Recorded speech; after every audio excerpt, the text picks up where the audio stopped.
السلام عليكم ورحمة الله وبركاته. في هذه الحلقة سأقدم لكم وصفة من وصفاتي.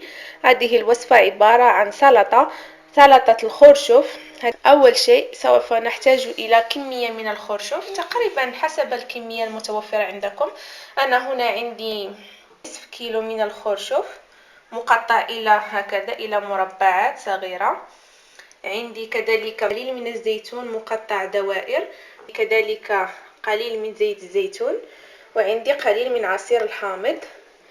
عندي كذلك فص من الثوم، ملعقة كبيرة من الكزبرة أو البقدونس، عندي قليل من الملح، وملعقة صغيرة من الكمون، ونصف ملعقة من الفلفل الأسود أو الإبزار. الخرشف أقوم بسلقه بوضعه في طنجرة بها ماء وقليل من الملح حتى يصير ناضجا، وبعد ذلك نلتقي لنمر إلى المرحلة الثانية.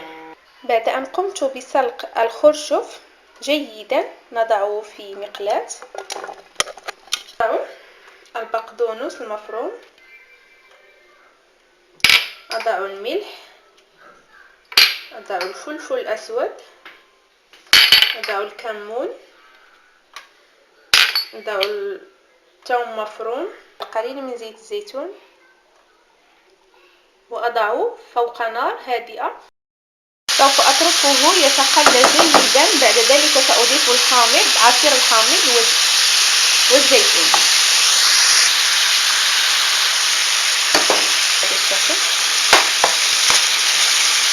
تقريبا دقيقتين، وبعد ذلك أطفئ النار وأقدم الطبق. هذا هو الشكل النهائي لسلطة الخرشف، لذيذة جدا ورائعة، جربوها ولا تنسوا الضغط معنا على زر لايك للمزيد من التشجيع، وبالقناة ليصلكم كل جديد. دمتم في رعاية الله وإلى اللقاء.